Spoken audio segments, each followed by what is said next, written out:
All right. Good morning. Good morning. Good morning. This is Janice Walters with Jenisys Solutions Type 2 Diabetes. And I have a guest today. We are going to be talking to Jackie Smith Searcy, a friend who I've known for some time now, many, many years. Met her in church when I first came to Atlanta about 15 years ago. I've been in Atlanta for a little while, but then I met her at church. A mutual friend of ours had invited me to a prayer meeting, and I met Jackie after that at church.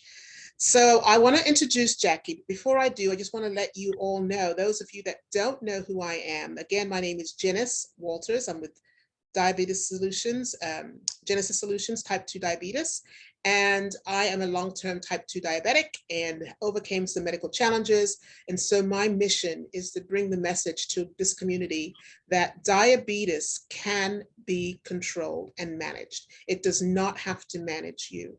And so Jackie, I want you to go ahead and introduce yourself, and we're going to get started as we're kind of a few seconds or a few minutes late, but that's okay. I'm hoping that everyone is here to get the information and to understand what sort of a transformation you manifested in your life when you had the diagnosis of pre-diabetic first, and then you got the diagnosis of diabetes. And what you did, you went to town. You weren't playing around. You weren't messing around at all. You took this bull by the horns and you ran with it. And we want you to tell that story, because I just know it's going to impact a lot of people in terms of what you did. And I know that you're spiritual like me. So you had that spiritual connection as well. So you were able to overcome something that you had battled with or tried to run from for years. So Jackie, I'm going to go ahead and let you introduce yourself, and let's get started. Well, thank you, Janice. Hello, everyone. My name is Jackie Smith Searcy, and I just been recently in the last year diagnosed with chronic diabetes. But prior to that, for 15 years, I was pre-diabetic. It ran both on my mother and my father's side, and I was paying attention to it. But when COVID came, I forgot all about being pre-diabetic, and I ate what I wanted, did what I wanted, and almost went into a coma. When my doctor diagnosed me last year, the day before Thanksgiving, he said I was chronic diabetes because my numbers were so high. My A1C, we all know A1C should probably be, I would say, under 5.9. Mine was a 14. Right. My glucose level, that's supposed to be like 79 to 179. Mine was 500. Wow. My doctor told me if he would have let me go past Thanksgiving, I would have ended up in a coma. And we know that anything could have happened. But praise God, I took the bull, like Jenna said, by the horn, and I listened to my doctor. And now it's like I don't even have diabetes. Right now, I'm not on anything. The doctor is monitoring me. And it feels, I've lost weight, of course. That was the most important, one of the most important things. So I'm living my life now. You are. So thank you for jumping right in there, Jackie. But I want to kind of start at the beginning. So let's just start with, when you were growing up, what kinds of foods did you typically eat when were you the person at home that did the cooking? Did your mom do the cooking? When did what did you get used to eating as a child growing up, and how is that different from what you're doing right now? Well, as a child, we're from the Caribbean, but I did come to the United States when I was almost 6 years old. So my mother still cooked a lot of Caribbean foods.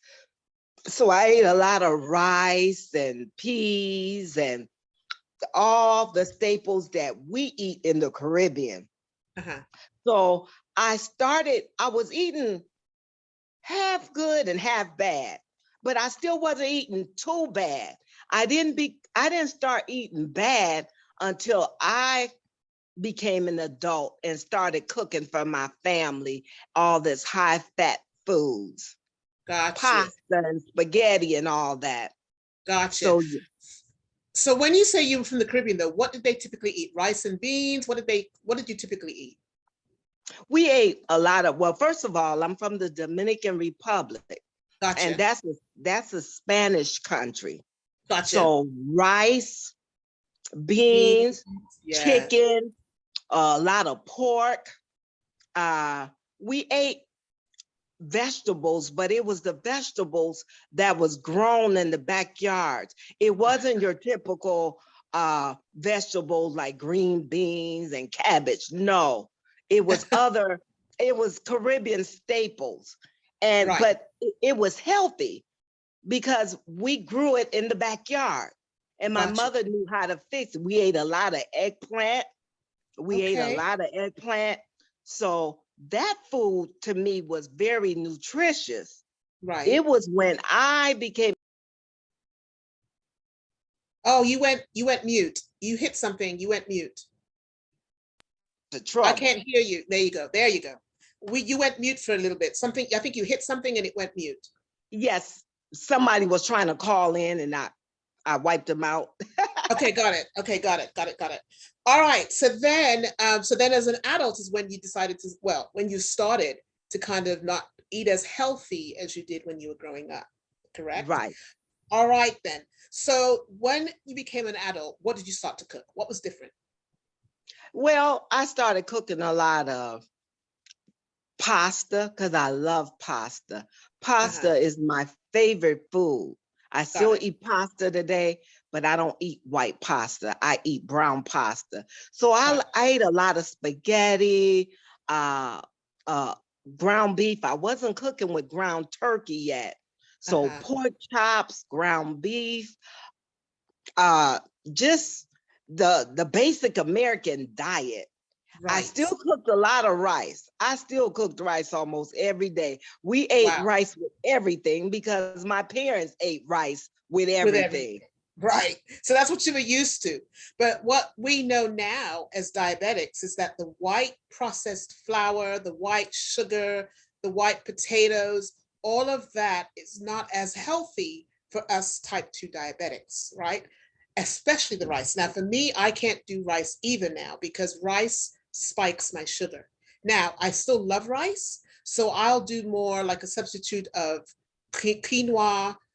I'll do a little bit of brown rice every once in a while, but for me, I have to watch the rice, period. So for some of us, we can't do rice at all. For some of us, we can do a little. And for some of us, we have to do alternatives in terms of the rice dishes that we do. And we can still do rice, quinoa with, we can still do quinoa with beans if we need to and all that kind of stuff. So yes. So let me ask you. So for some of us diabetics, some of us are sweet tooth and some of us are savory. For me personally, I love sweets. That's one of my downfall as being a diabetic because with sugar on top of sugar, that's a no-no. What are you in terms of food preference? Do you prefer more savory and salt dishes, like more cooked food versus the baked goods and the cakes and the cookies and that kind of thing? What is your go-to comfort food before you were diagnosed? Well, before you were actually on the straight and narrow of eating right? Well, before I started eating right, my comfort food was sugar, sweets, sweets, Oh, you did sweets. like sweets. Okay, I love cakes, pies, cookies, loved it all. got it. But now I don't even mess with it. I don't miss it. I So don't that's even, interesting. That's interesting to me, Jackie, because for me, that's been one of the hardest things for me to kind of find substitutes for or to give up is my sweet tooth. I was one of those people that after each meal, I would need to have a dessert. And so for me, I needed a substitute. So how did you overcome or just not miss the sugar? What did you go to cold turkey? Did you wean off of sugar and sweets? How did you get to the point where you don't even miss it right now? What did you do? praise God, I just went cold turkey. You did. I just went cold turkey. So I don't eat sweets. I At all. I don't miss it. I don't miss it. Wow. And if I think about eating ice cream or a piece of cake, I feel ill. Okay. Because And it's I too much said, for you now. yes. And I said, thank you, Lord. God had to do such a drastic measure with me because I was addicted to sweets. Got you. Got you. And once I found out I had chronic diabetes, God instantly removed sweets off of That's my great. plate. The only thing I eat now for dessert, and people laugh at me, they say, don't you get tired? I eat sweet potatoes. Okay. I Yeah, And sweet you potatoes. potatoes as your dessert? That I eat sweet potatoes for my dessert. That's That's the only interesting. that's the only dessert I eat.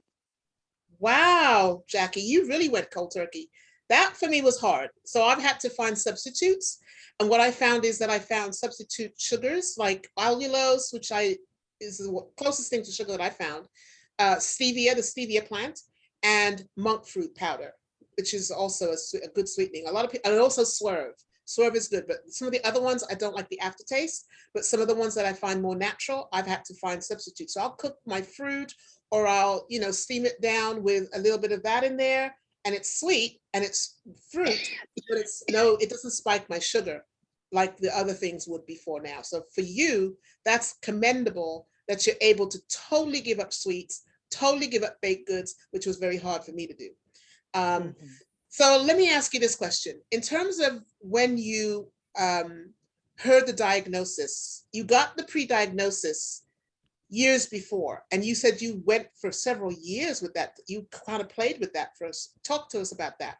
When you got Yeah. pre-diagnosed or had the pre-diagnosis, how did you manage that before you actually got the diabetes? Well, I would go to my doctor and he would say, okay, your numbers are high.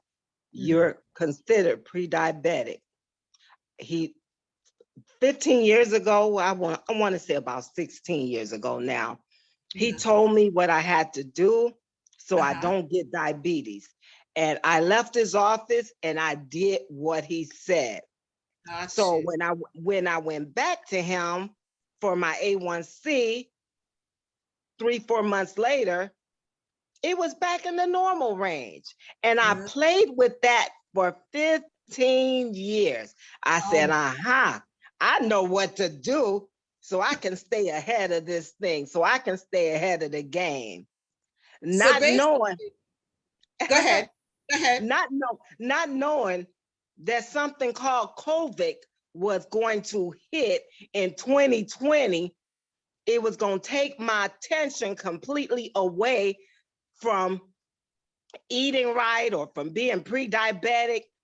And not now, COVID came out here, to my knowledge, February 2020. I know it came before then, but that's when the hype, when everybody was like, oh my God, Yeah. COVID. Yeah. January, I went to the doctor. I didn't even have pre-diabetes. Oh, My numbers were normal. okay. So from the end of January till almost the end of November, that's when it not only spiked, but that's when I was diagnosed chronic diabetic because I almost went into a coma. Wow. So within a month or so, your numbers just shot up. Well, not in a month. It started probably February, March, April, May, June, July. And I remember, even though we had COVID, I was being careful, but Oh, you, I still went on a couple of trips, uh-huh. like So, Hilton Head Island. right. Yes, Florida. I Okay. was So still, during that time, it went up. yes. Got And it. it went up severely. I Gotcha. wasn't paying attention to it. Uh, I was eating anything I wanted to eat. And it Uh, almost took me out of here. wow. So with that game that you were playing of trying to do right and getting your numbers back down to pre-diabetic numbers and normals, then you would go off track and then you would get back on it again. So you had this game for 15 years that you're playing this game. But then Yes, during COVID, you decided, you're going on these trips, you're going to eat what you want to eat, you're going to do what you want to do. And then it went into diabetic diagnosis phase, right? chronic, Not chronic so diabetes. bad. It went way up to the point where you almost were in a coma when you went to the Yes. doctor. That's the big turnaround. So what was the pivotal moment for you? What did he tell you? He said your A1C was 14, 15, you said? Yes, my A1C was 14. 14, and then your numbers were in the 400s, your glucose No, numbers, 500. 500s. My So glucose level was 500. that is way past stroke. That's stroke level. And so even with mine being lower than that, my A1C was 12 and I was already having issues. And my sugars were in the 300-400s and I was having issues. So for you, Jackie, that is just amazing that you were able to come back from those levels to where you are today. So my question to you then, we want to understand the emotions when you got that first diagnosis. How did you feel when the doctor said, now you are diabetic? What did you feel like? What was your first initial reaction? Well, he told me, I think it was the chronic, because I know what chronic means. And when he Yes. told me I was chronic diabetic, yes, I wanted to just fall out and cry, but I listened. Yes, I had tears coming down my face, but I listened. And he asked me, do you want to live to eat or do you want to eat to live? Wow. And I already knew I wanted to eat to live. Okay. So when you say you were emotional, but were you angry? Were you depressed? What kinds of feelings were you going through? What were your I, initial feelings? I was shocked. I Oh, was shocked that I was going to the point I totally ignored it. I was wow. shocked that I did that to myself. And Got I you. did it. I couldn't blame nobody else. Right. I did it. But one thing about me, when I do something, I take responsibility for doing it, and I Mhm. take responsibility for fixing it or turning it around. So I knew I didn't have time to just sit there and cry. Gotcha. I said, okay, Doc, I'm ready. I'm ready to live. Show me. So it's important that you say that, because a lot of people, when they get the diagnosis, they go the opposite way and they don't act because they're so overwhelmed with the news, or they're angry at the news, or they're in denial of the news, and they don't move toward resolution right away. But in your case, you took that diagnosis to mean, okay, I've got to do something different. And you actually went the opposite way, which is what we should do, but many of us don't do because we're overwhelmed. And when you're overwhelmed, sometimes you are moved now to inaction versus action. Whereas you took it as an action step. I need to change something, and I'm ready, doctor, to do what you say I need to do. So how did the conversation go? What did he tell you? He said to you, do you want to eat to live or live to eat? But what did he tell you to do immediately leaving the office? What did he give? What was the instructions that he gave you in terms of what you needed to do? Did he say, well, you got to listen to what I've got to tell you? What did he say to you? He said to me, first of all, I can't let you leave the office without giving you a shot of insulin. He Wow. said, if you don't get a shot of insulin, you're going to go into a coma. Wow. So And there in the then office, you had the shot right there and then. the Wow. next step, before he even started telling me how to eat, how to turn it around, he gave me the shot of insulin. And Wow. then he told me, you're going to have to give yourself this shot every night. I wanted to pass out again. I used to be a chicken. When it came to shots, I used to be so scared of shots. But Mhm. I just cried, but I listened. And then he told me, I'm not finished. You have to check your blood sugar level 3 times a day, 2 hours after breakfast, 2 hours after lunch, and 2 hours after dinner. So along with giving myself the insulin every night before bed, I had to check my blood sugar level 3 times a day. And he Wow. said, I don't want you to just check it. I want you to write it down because you're going to come see me every week. Gotcha. That shocked me, but that's how severe my diabetes was. And he saw that I was ready to make some changes. Got it. Then he started telling me what I need to eat. He said, fiber has to become your best friend now. You got to eat anything that has fiber in it, Right. but you got to read your labels. You can't just see something, oh, that looks good. No.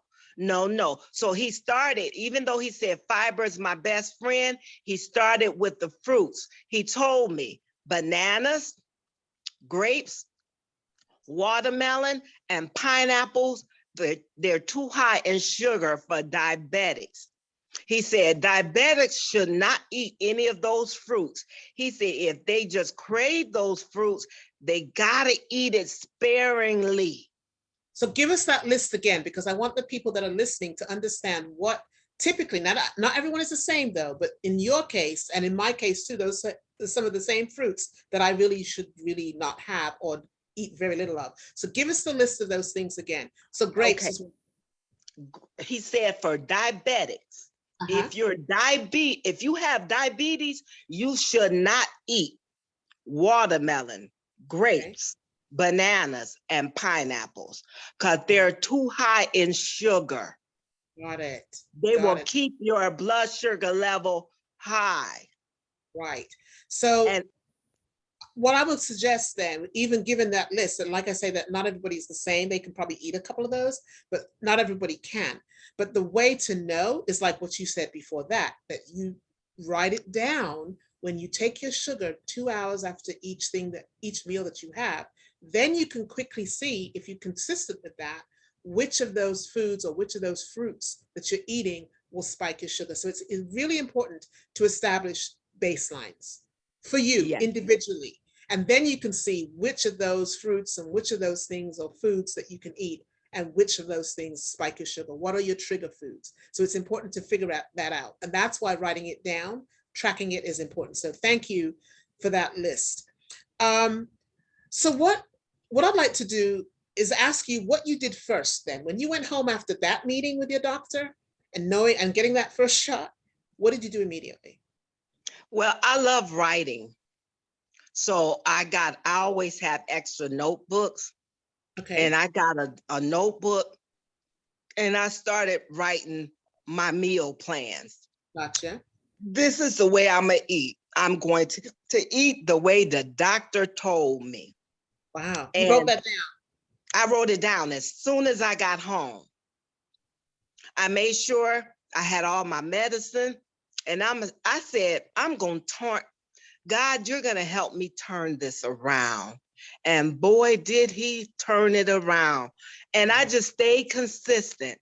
Even if I would go out to eat, Okay. I still ate the same way. So when you went out, you didn't go off track. You stayed on track. Yes. Wow. I didn't have to diet. The weight just started coming off. It didn't come off fast, about 8 pounds a month. Wow. But that's Wow. what the doctor wanted. The doctor didn't want the weight coming off fast. Okay. He was so proud of me. I started this journey Thanksgiving, the day before Thanksgiving, 2020. Okay. By the end of March, I no longer had to take insulin. Wow. So let me ask you a personal question. What was your, if you care to share it, what was your weight before you started then? Before you started the weight coming off, what was your weight range maybe? You can, if you want to No, share. I don't mind. I used to be so ashamed of my weight. I weighed 316 pounds. Wow, Jackie. And so when you started in 2020 of Thanksgiving, and now this Thanksgiving, what were you then with all the weight just coming off? Well, after the diabetes, well, I said it's gone, but after I got that under control, the next month, Oh, you went quiet again. so The I next had, month, what happened? I found out I had cancer. So Oh, through this journey, I've already had the surgery. My cancer is gone. And now I weigh like no, I'm sorry. Wow, 3. No, I weigh 220. okay. So initially then you lost about 75 pounds, is that right? Yes, And then you lost more when you got the diagnosis of cancer, is that correct? yes. And so how long ago did you have the surgery for the cancer? Oh, I just had the surgery on December 13th. And you're up and walking around and as bright and as bushy-tailed as you are right now? Oh my gosh. Okay. So you had Yeah. surgery and they took something out of you. What did they take out? They took the end of my pancreas. I did not have pancreatic cancer. I had a neuroendocrine tumor right at the end of my pancreas. But attached to the end of my pancreas was my spleen. So they had to take the spleen out as well. So we could actually function without a spleen. Yes, yes. Wow. But I But have that's to, major surgery, Jackie. That's major surgery. yes, That you, it is.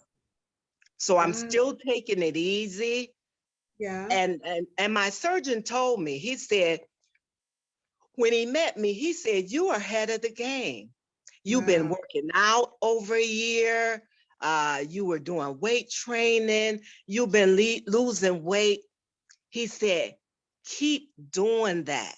He said, the only thing you're not going to be able to do for 2 months minimum, maybe 3 months maximum, you cannot work out. You cannot lift weights. You cannot lift anything over 10 pounds. But he Okay. said, from the day of surgery, I want you to keep on walking. And I Okay. listened to him. By the time I came home, I was in the hospital a week. By the time Okay. I came home, I was able to start taking care of myself. And basically, I had to take care of myself. Yeah.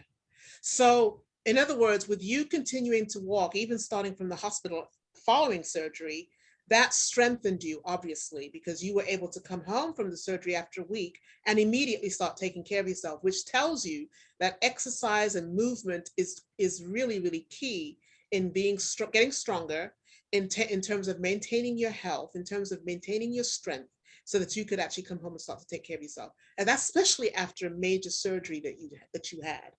Yes, So that's commendable. And I know that also spiritually, that's also where you get your strength from as well. And I think yes. that's commendable. But let me ask you, what keeps you motivated to keep going? I know the fact that you don't want to have the needle anymore and you don't want to be given the diagnosis of diabetes, but what keeps you motivated? What keeps me motivated is knowing that God saw fit. He's not ready. He wasn't ready to take me yet. Because he Mm. could have easily taken me out with that Yeah. stroke that I had 7.5 years ago. Once again, I wasn't taking care of myself. Then Mm. he could have taken me out with that chronic diabetes. He was not ready. And now I'm so thankful and grateful that I'm listening to him. And even though when I had the stroke, I lost a lot of my computer skills, I'm going to do everything in my power, along with God's power, to get back not only to where I was, but Mhm. to learn more so I can do the will of God. I just want to be in his perfect will. There you If he go. says, Jackie, talk to people about diabetes, and I felt that was the first step. That's why when you and I scheduled this, I knew I had surgery coming up, but it didn't matter to me. I knew that I would be okay. I knew that I would be able to get on the phone line and do this Zoom call and share with others about my personal history with diabetes. So I just want to be in the perfect will of God. I'm turning off the phone because it's interrupting what I'm doing right now. So sorry about that. Okay. So definitely your spiritual connection is what gives you strength and motivation. And I really find that that's a very important piece for most of us, that we have something bigger than us that helps us to maintain what we need to maintain and do what we need to do. Because sometimes we're not strong enough to do it on our own. In fact, we're not strong enough to do it on our own. And we have to remember, especially if you are spiritual like we are, that we cannot do it in our own strength, that we need to get support. If we need to get support group, if we need to pray about it, if we need to get our spiritual direction, whatever it is that we need to give us the support and the help and the strength that we need to do it, that's how we do it. So that's awesome. That's awesome. So let's talk about cooking and food preparation, right? Yes. You talked about that you like to cook. So how has your cooking changed now that you are diabetic, or at least were given that diagnosis? How has your cooking changed? What has changed for you? Well, I cook clean now. And Okay. what I mean by clean, I don't put a whole lot of salt. I'm learning how to, excuse me, I'm learning how to taste the fresh foods without too much seasoning on them. And Okay. I love it. I'm like, oh my goodness. I used to pour all this salt and all these different type of seasoning that I would miss totally the flavor. Of the food. Now, although I eat to live, I'm enjoying when I sit down and eat my meals. It's funny because I used to eat so fast. Ah, And when you eat fast, you eat more. yeah. And now I take my time. I close my eyes and I chew it. And no matter what I'm eating, broccoli, that's one of my favorite. I Okay. always have fresh broccoli. And just the other day, a friend brought me some broccoli from, it was frozen, but there was nothing on it. And it was so good. It was so good. There was That's no because you love season. it. That's There was because you love no, it. but I started eating other foods almost the same way, and I love it. I love food now in a healthy way. That's awesome. And like So my pasta, you're savoring the flavor of the food more now. yes, That is without awesome. that extra salt. And I do put a little, seasoning on it, but I don't use salt. You know, it's interesting about the salt because I haven't used salt in my cooking in over almost 20 years now. Because when I was first diagnosed, I was told that with diabetes, what walks hand in hand with diabetes is high blood pressure. So when you get one, you would probably automatically get the other. So that was something that I changed back then. I said, well, I need to cut the salt because if salt is not good for blood pressure, but I was able to cook with other seasonings, and people don't even to this day know that I don't cook salt with salt. It doesn't taste like I don't have salt in the food because I use other seasonings, but I have left salt out of my cooking for many, many years. And here's the interesting thing with salt. Once you take it out of the diet, your palate changes, your taste Yes, buds change, and you are very sensitive, if you're anything like me, sensitive to when there's things that have too much salt in. Like restaurants, I have to be careful what I order when I go out because I yes, find they use too much salt in the cooking, and my taste buds is very sensitive to that. So I can say, "Ooh, they used a lot of salt in this," and I can taste it right away. So that's yes, the interesting thing with salt. Your palate changes. So have you yes, found that to be true for you? yes, that is so true. Uh, So I love food now, but I love it in a healthy way. I don't use food for comfort anymore. And I thank God and I praise God because there were many things that happened to me. And I know this is not the segment to talk about it, but I will say this, I was sexually abused as a child from 7 to 11. so And food. so food became my comfort. Gotcha. So a lot of us, I find, are emotional eaters, Jackie, based on the trauma that we've gotten through in our childhood or in our adulthood even. So Yes, trauma, we will turn to other things that give us comfort. And for many of us, that happens to be food, right? We find, yes, when we're happy, like for me, I'm an emotional eater as well. So I can definitely resonate with what you're talking about. And I had trauma in my life too.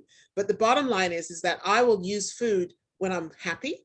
I will use food when I'm sad. I will go to food when I'm angry so I can feel better. I will go to celebrate with food with my friends and family. So food was always the central piece of everything I did, whether it was good, bad, or indifferent. So I understand that connection emotionally with food. And so understanding that and then finding a way to use food. So this is what I do. You went to the flavor of the food and savoring the food. I went to making eating food an event. So for me, I light my candles, I play my music, I set the ambiance, and I like to, for me, food, I take in food and eating with my eyes first before I even taste it. So it has to be set up on the plate really nicely. I need color in my food. I like candles with my food. I like aromatherapy, so I'll have the aromatherapy going. I set a whole atmosphere because when I knew I used to eat out a lot with my traveling with my consulting positions, I would eat out a lot with my colleagues. And for me, the nicer the place, the ambiance, the lighting, the music in the background, or a live band, or what, that whole experience comes along with a good meal. So for me, I recreate that at home. So for you, it's savoring the food. For me, it's the appearance of the food and it's the ambiance. So I make it an event. And so now that I'm eating healthy, I enjoy it more because I set the ambiance around what I'm eating. So that's important as well. yes, Awesome, yes. awesome. Now, Anything you for want me, to add yes, for me, I only I only think about food when I'm hungry. And to one that? of the best things that ever happened to me when I started going on this food journey, because it wasn't just a weight loss journey, Mhm, mhm. I started realizing I don't really need food all day long. Because I used to always have food near me. To the point I was hiding. I used to hide food, candy, cookies from my children because they would eat it all up. But I needed it for comfort. I no longer use food for comfort. Food, when it's time to eat, and I'm so glad my body tells me when it's time to eat. I've trained my body to now that I'm back to my regular eating habits. I eat 3 meals a day. I eat good meals and I eat my portion. Gotcha. And So and that's important. That's yes, important. Listening to your body because the thing is, I would eat on like on a timer. It's breakfast. Oh, time to eat. It's lunchtime. Oh, time to eat. It's dinner time. Oh, it's time to eat. Not whether I was hungry or not. It's just the time of day that I'm supposed to have breakfast. It's the time of day I'm supposed to have lunch, and it's the time of day I'm supposed to eat dinner. And just eating by automatic trigger and not really listening to my body when I was really hungry. And you know what I found out when I really started to listen to my body like you? I mhm, found out, and breakfast was my most important meal. So breakfast was something I felt, oh, I had to have breakfast and I had to have a nice big one so I could set my day straight, right? Get my day started right. What I found out when I started listening to my body and when I was really truly hungry, I'm not a morning person to eat. I didn't get hungry until after lunch, after 2 o'clock in the daytime. So that's when I had my main meal. I wasn't a morning eater. I didn't know that. I automatically had a big breakfast because I thought that was the thing to do. And it turns out for me and my body, I don't even get hungry until after 1 or 2 in the afternoon. And then stopping when I've had enough, not eating till it's all done, but right. eating until I'm satisfied and stopping at that point. And that helped with my weight loss as well. It also helped with me listening to my body, knowing when I was hungry, and you doing the same thing. So you're now eating when you're hungry. You're eating to live as opposed to living to eat. And that's the way we all need to do it. That's how we all need to do it. Yes. That's awesome. So in terms of foods that you are now eating, that maybe you didn't eat before? Have you discovered some new foods that you have tried that you actually like that you never used to eat before? Yes, the main two are squash and Ah, zucchini.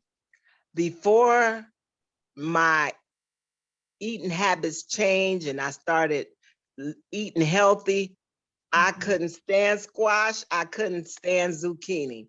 Now, squash and zucchini is almost up there with my number one veggie, and that is broccoli. So Yes, you do. broccoli and then zucchini and squash are right there. So Interesting for somebody that never used to like it.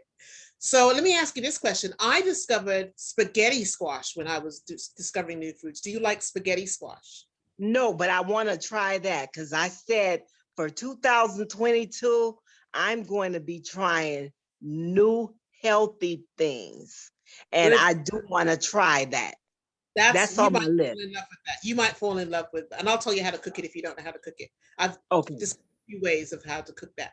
And in fact, I think I did post something in the group in terms of the diabetic group that I manage now about spaghetti squash and how you prepare it or how I prepared it. So that's just one way. There's all kinds of ways to prepare any kind of food, but there was just one or two ways that I think I introduced in the group. So squash and zucchini are your two that you discovered that you now like, that you didn't like before. Interesting, right? How our taste buds change. So how often do you test your sugar now? Given that you're back to normal, how often do you check your sugar now? Uh, Maybe once a week. Okay. Just I, and for me, if I don't do anything different, sometimes I only check it once a month. I Okay. know if I eat anything different, but I've tried to check it at least once a week. And I keep my numbers between 110 and 120. Wow. So after you've eaten a meal, what would it typically be now then? After I eat a meal, I don't check it till 2 hours later. Right, but what Eh, was your sugar then after 2 hours later after eating, like now that you're back to eating healthy? What is it typically now? About 115, 120. So it goes down to 115 after eating a meal. So you're really normal. You're really managing it well. Right. I that because I've trained myself, and I know it has to do with the fact that I trained myself right from the beginning. I never struggled, and that's why my numbers came down. My doctor was shocked because when he would test my A1C, he would say, like when it was first 14, he said it's probably gonna be a 12, but he's shocked when it's a 10. Then he Wow. said it's probably gonna be an 8. He was shocked when it was a 7. He was like, oh my God. But I said, Doc, look at how fast this diabetes came on me. And I turned it with the help of the Lord, I turned it around. So Wow. that's why now my average number is like 5.9. That's amazing. That's amazing. Not only that you brought it down from how high it was to where it is now, but you did it so quickly. And that's That's also an amazing thing that you got it under control. You just didn't play with it. You got serious and you got serious quick and you put everything into play that you needed to do and you went for it and did it. So that to me is a commendable game plan that you just took that bull by the horns, like I said earlier, and just ran with it. I mean, that's just amazing to me how you turned it around so quickly and so effectively and so efficiently. You turned that thing around. That's commendable because not everybody could do that. Not everybody could do that. right. So let me ask you another question. So, do you find that if you do want to try something, that it will spike your sugar? What do you do if you does your sugar spike now at all? Go too high or too low? Has it ever gone too high or too low? Yes. When I Okay. just had this surgery, Uh-huh. I didn't know that the stress from the surgery was going to spike my blood sugar level. I couldn't understand, like, Doc, why is my sugar level going up so high and I'm not even eating? Wow. I couldn't eat. My stomach had went to sleep. Mm-hmm. All I was doing was drinking water, water, water. But let me tell you, my first morning in the hospital, they Mhm. gave me some glucerna, and the glucerna had so much sugar in it, it spiked my levels up. They were already high and I didn't know it. Girl, they had to give me a shot of insulin. I was Wow. crying because I didn't want the insulin. And So I he guess said, it sounds like you should do the Glucerna when your sugar is low, as opposed to, because it kind of brings your sugar up or it spikes your sugar. So maybe for when people that have low glycemic index or when their sugar is too low, that maybe a Glucerna may work well to get it back up versus a soda versus candy. Some people have to get a piece of candy immediately to bring it up. But in your case, your sugars were already high. So that Glucerna sent it up even higher. So that's yes, a very good observation that Glucerna is a good thing for diabetics in some cases, but not every case, which that is is correct. what we That is need to. correct. So let me ask you this question. In terms of your shopping now for food, how has that changed? How do you shop the center aisles? Do you shop the edge of the aisles? How do you shop now that's different to how you used to shop? I like stores like Sprouts. I can go to Whole Foods and I can get fresh fruit and vegetable. That's my preference. You Okay, know, I would eat frozen foods, but right. I don't eat any canned goods. Too much sodium. No Gotcha. canned goods. No So, canned goods. So, so what you just said though, Jackie, is important because you say you prefer fresh vegetables and stuff like now. And where do you mhm. usually find the fresh vegetables and the stuff that you have to cook? Well, it's Sprouts and Whole Food, but I will do all these. All these is where I go on a regular because I Okay. can still get my basic fresh fruits, what I consider fresh, and I can make good healthy meals from that. And I love it. Okay. I So I got mhm. a tip to add to that. So a tip to add to that, what you'll find with your fresh vegetables, you will find those on the edge of the supermarket, around the outer parts of the supermarket. Whereas in the middle aisles, you're going to find the box food, you're going to find the processed food, you're going to find the canned foods. So a tip for somebody who's trying to watch what they're shopping for, stick to the outer aisles of the supermarket because that's where all the fresh food is and the dairy and the things that you can cook. Whereas in the center aisles, you're going to find the box this, the box that, where they add sugar. You're going to find the canned foods where they add sodium. So, and the processed foods are in the center aisles. So for those diabetics, don't go down the center aisles, stick to the outer aisles of the supermarket because that's where all the fresh fruit and vegetables are, right? Yes, Good tip. yes, yes, yes. I You have, wanted to say one more important thing.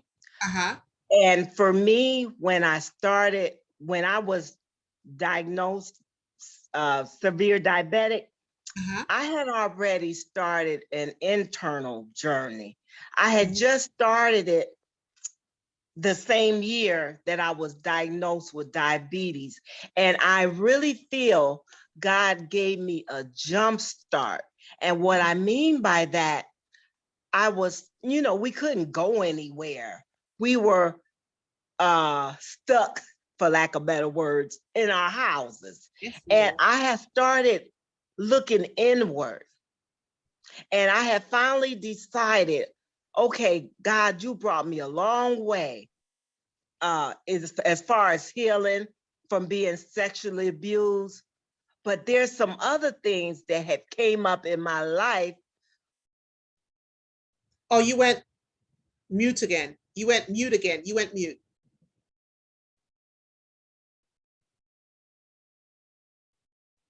Unmute.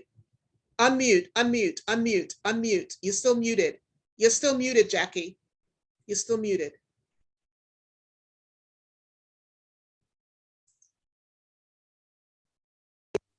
Can you hear There. me? Now I can hear you. I I think you're can't back. hear her. Can you hear me? I can hear you now. Okay, and I can hear you. So just be careful. I'm not sure what we're hitting, why it's going mute. Or maybe people are calling in and it's making you go mute on the. Right. And I know that we only got 2 minutes, but I just wanted to say, anybody starting on this weight loss journey, pray first and ask God to start healing you from the inside out. Got it. And that's what I'm doing. I'm still healing from the inside out. That's good advice, because I find that mindset and healing from the inside is what we need to address first to make any change be effective. And so mindset is important in how you think about food, how you relate to food, and also if you believe in a higher power, which we do, that you get that strength and direction from your higher power as well. So healing from the inside out is key. Mindset is key, and how you relate to food is also key. So that's great advice there. Can you share with us before you go one of your favorite recipes that you make right now? What do you make right now that's one of your favorite recipes that's healthy? My favorite is broccoli. I just basically take the broccoli, I put a skillet, and I'll put a little bit of olive oil, and I'll wash the broccoli, take off the pegs or whatever, and then I'll cut it up and I'll put it in the pot and I'll simmer it, and I'll cut up onions and peppers. I love different color peppers, so it's okay. If you love peppers, you can have the 3-color pepper. Oh, you went mute again. You hit something. You went mute again. You went mute again. You went mute. We can't hear you. We can't hear you. Something happened with the sound. Something's going on with the sound. I can't. Okay, you're back. Can you hear me, Jenis? I can hear you. Can you hear me? Can you hear me? I can hear you. Oh, now I can hear you. Yes. But that's it. And it's awesome. Delicious. Yes, awesome, it's very delicious. Yes, so that's one of my favorite quick meals. Awesome, awesome, awesome. So your tip then that you're sharing with the audience is that you have to ask your higher power to give you the strength to do what you need to do, but also you need to get that mind right. Got to think differently about what you do to move forward. So that's awesome advice. Here's what I would like to do. I would like to share with our audience where they can reach the type 2 diabetes group. So if you just allow me to share my screen real quick, and then we're going to wrap this up. So I'm going to share my screen real quick. And I want to share, I need to share this real quick. So in terms of information where they can kind of get my information and join the group, let me go ahead and do that. Let's see, slideshow, let's do that. And I'm going to do it from the beginning. So can you all see the screen? Can you see that screen, Jackie?